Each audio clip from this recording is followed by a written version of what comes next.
সবাইকে স্বাগত জানাচ্ছি ল্যাঙ্গুয়েজ ক্লিনিক চ্যানেলটিতে। বরাবরের মতো এই চ্যানেলটিতে আমরা পৃথিবীর ব্যাপী নানান রাজনীতি, সামাজিক, অর্থনীতি প্রভৃতি বিষয় নিয়ে আলোচনা করি। আজকে আমরা আলোচনা করব মধ্যপ্রাচ্য তথা আরব বিশ্বে যে সাম্রাজ্যবাদ, অর্থাৎ ইসরায়েল দীর্ঘদিন সেই 1948 সাল থেকে ফিলিস্তিনের জমি দখল করছে এবং যুদ্ধ চালিয়ে যাচ্ছে। এটা নিয়ে সারা পৃথিবীতে আলোচনা এবং সমালোচনা, বিক্ষোভ মিছিল চলছেই এবং চলছেই। কিন্তু এখানে একটা প্রশ্ন হলো যে আমরা জানি যে ইহুদিরা মুসলমানদেরকে অ্যাটাক করতেছে, কিন্তু এখন আমরা দেখব যে সিরিয়া এবং লেবানন দুটি মুসলমান দেশ। এই দেশে কি কি ধরনের সমস্যা রয়েছে সেটাই আজকের ভিডিওর মূল বিষয়। আশা রাখি আপনারা শেষ পর্যন্ত দেখবেন। 10 মিনিটের মতো লাগবে ভিডিওটিতে। তো সিরিয়া এবং লেবানন নিয়ে আজকে আমরা আলোচনা করব। সিরিয়া এবং লেবাননের কী কী সমস্যা। বহুদিন যাবত ধর্মীয় শত্রুতা এবং যুদ্ধ বিগ্রহ ছিল সিরিয়া এবং লেবাননের ইতিহাসের অংশবিশেষ। শুধুমাত্র খ্রিস্টান, মুসলমান, দ্রুজগণ একে অপরের বিরুদ্ধে যুদ্ধে বিবদমান ছিল না, বরং ইসলাম ও খ্রিস্টান উভয় ধর্মের অন্তর্নিহিত বিভিন্ন ধর্মীয় প্রশাখার মধ্যেও বিবাদ বা ঝগড়া বা যুদ্ধ ছিল।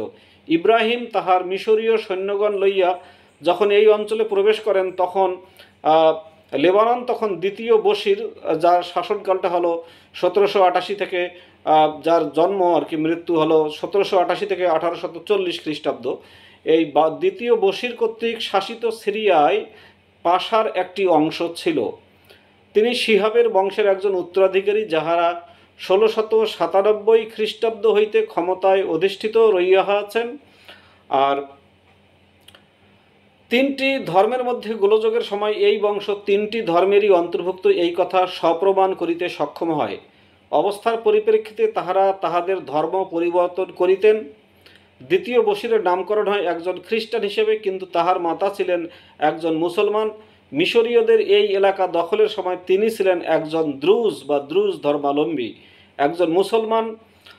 তিনি ইব্রাহিমের সহিত সহযোগিতা করেন, যদিও বিভিন্ন ধর্মীয় সম্প্রদায়ের বেশ কিছু সংখ্যক নিম্নমানের শেখ সুলতানের প্রতি তিনি অনুগত থাকেন। ইব্রাহিমের উৎসাহে বশির পাশ্চাত্যের জন্য লেবাননের দ্বার উন্মুক্ত করেন। ফরাসি ব্যবসায়ী ও ব্রিটিশ জাহাজসমূহ ছাড়াও ফরাসি ও আমেরিকান মিশনারিগণও এই অঞ্চলে আগমন করেন। ইব্রাহিমের পরাজয়ের সহিত বশিরের শাসনের পরিসমাপ্তি ঘটে এবং তাহাকে মাল্টায় নির্বাসিত করা হয়।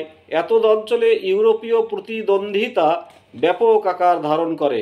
মোটের উপর ম্যারোনাইট খ্রিস্টানগণ ফরাসিদের পক্ষ অবলম্বন করে, আর অর্থোডক্সগণ দ্রুজগণ ব্রিটিশদের এবং মুসলমানগণ সুলতানের পক্ষ অবলম্বন করে। ফার্টাইল ক্রিসেন্টে সুলতান অথবা রুশদের যেহেতু তেমন কোনো ক্ষমতা ছিল না, তাই ইহার প্রধান নায়ক ছিল ফরাসি ও ব্রিটিশগণ, যাহারা তাহাদের শিষ্য যথাক্রমে ম্যারোনাইট ও দ্রুজদের মধ্যে কাজ করে। কিছুকালের জন্য মহামান্য দরবার 5টি ইউরোপীয় শক্তির ছত্রছায়ায় এই অঞ্চল শাসন করিবার জন্য শাসনকর্তা প্রেরণ করে। এই পরিকল্পনা ব্যর্থ হইলে শক্তিবর্গ একটি যৌথ আধিপত্য সৃষ্টি করে, যথা উত্তরে ম্যারোনাইটগণ এবং দক্ষিণে দ্রুজগণ প্রায় 14,000 ম্যারোনাইটকে হত্যা করিলে এই দলের মধ্যে সংঘটিত ছোট ছোট যুদ্ধ 1860 খ্রিস্টাব্দে এক প্রকাশ্য যুদ্ধে পরিণতি লাভ করে।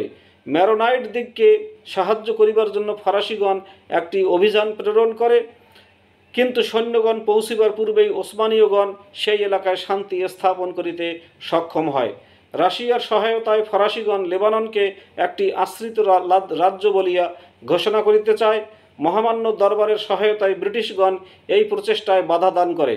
1861 খ্রিস্টাব্দের জুন মাস নাগাদ ইউরোপীয় শক্তিবর্গ এবং দরবার ইস্তাম্বুলে রেলমেন্ট অর্গানিক স্বাক্ষর করিতে সক্ষম হয়। ইহা অনুসারে দরবারের মনোনীত একজন খ্রিস্টান শাসনকর্তার অধীনে লেবাননকে স্বায়ত্তশাসিত ঘোষণা করা হয়। এই ব্যবস্থা প্রথম মহাযুদ্ধ পর্যন্ত স্থায়ী হয়েছিল। তাহলে আমরা দেখলাম যে সিরিয়া এবং লেবানন দুটোই মুসলমান দেশ। এই মুসলমান দেশের মধ্যে মুসলমান রয়েছে, খ্রিস্টান রয়েছে, ম্যারোনাইট খ্রিস্টান রয়েছে, দ্রুজ ধর্মাবলম্বী রয়েছে। ইসরায়েল ফিলিস্তিন ইহুদি মুসলমানের যুদ্ধ, কিন্তু এখানে আমরা দেখলাম এই সিরিয়া এবং লেবাননে মুসলমান খ্রিস্টান মুসলমান দ্রুজ মুসলমানের যুদ্ধ চলল। তার মানে যুদ্ধের ইতিহাসটা হলো স্বার্থের ইতিহাস, জমি জায়গার ইতিহাস। ধর্মটাকে আমরা কাভারিং করে দেই জাস্ট মাত্র। তো সবাই ভালো থাকবেন, ভিডিওটি ভালো লাগলে লাইক কমেন্ট শেয়ার করবেন। সবাইকে ধন্যবাদ। আসসালামু আলাইকুম ওয়া রাহমাতুল্লাহ।